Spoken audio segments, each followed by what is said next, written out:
How easy is it to get up in the morning when you know you're not doing all that it takes? It's not very easy at all. You can just lay there awake thinking, oh, what's a few more minutes in bed? It won't matter much anyway. Wrong. It does matter. It will matter. Now, how easy is it to get up in the morning when you're pouring it on, doing the best you can, anxious to get going, make progress toward your dreams? It's a whole different story. When you're resting to renew your reserves, it's much different than resting to avoid your day. When you're psyched up and excited for your life, when you're excited for what you've planned to accomplish for the day, it's amazing. You'll wake up before the alarm clock even tries to startle you awake. Your successes fuel your ambition. Your successes give you extra energy. Your successes pave the way for more successes. It's the snowball effect. With one success, you're excited to meet another, and another, and another. And pretty soon, the disciplines that were so difficult in the beginning, the disciplines that got you going, are now part of your philosophy. How do you know when you're successful? Do you have to be a millionaire? No. All we ask of you is that you earn all you possibly can. If you earn $10,000 a year and that's the best you can do, that's enough. God and everything else will see to it that you're okay. The key is to just do the best you can. If it's $10,000 a year, wonderful. If it's $100,000 a year, wonderful. If it's $1 million a year, wonderful. It doesn't matter $10,000 a year or $1 million a year. It doesn't matter as long as you've done the best you possibly can. Earn the most you possibly can. Be the most you possibly can. And here's why. The essence of life is growth. The essence of life is growth, to do the best you can. And here's what's interesting. Humans are the only life form that will do less than they possibly can.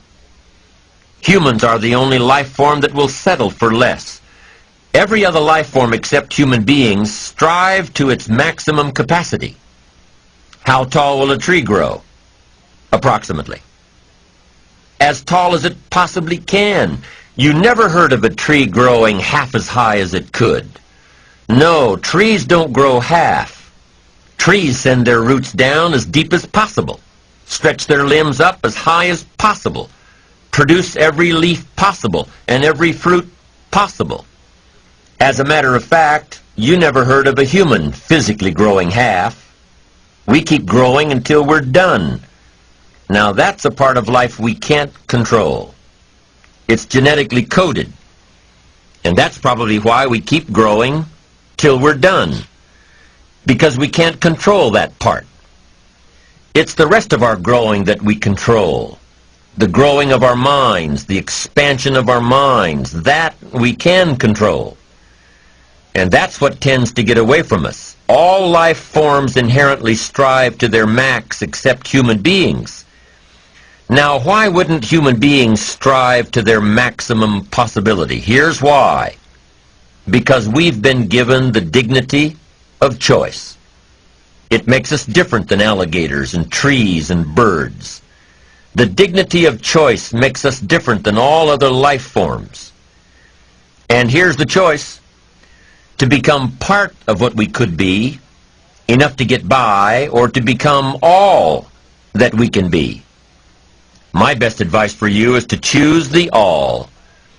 Earn all you can, make all the friends you can, read as many books as you can, develop as many skills as you can, see as much as possible, do as much as possible, make as much fortune as possible, give as much of it away as possible.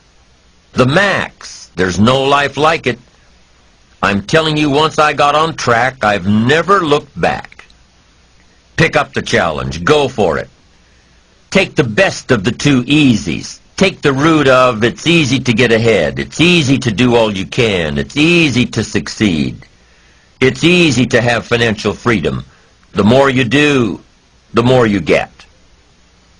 So the two primary benefits of positive reinforcement are, number one, to build good habits, and number two, to create more energy, to fuel your ambitions, your desires, your achievements. How can you isolate what's working for you and what isn't? How can you make sure that you are reinforcing your positive disciplines?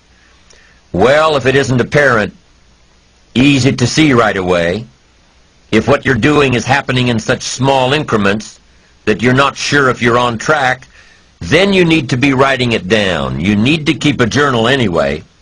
But if you really aren't sure that what you're doing is making measurable progress, you need to keep a written record.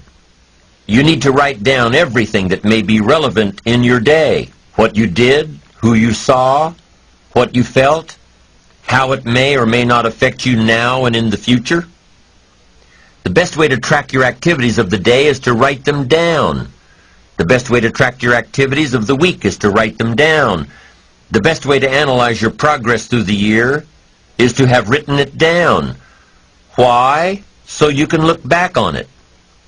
Because by keeping a written record of your life, you will be more accountable.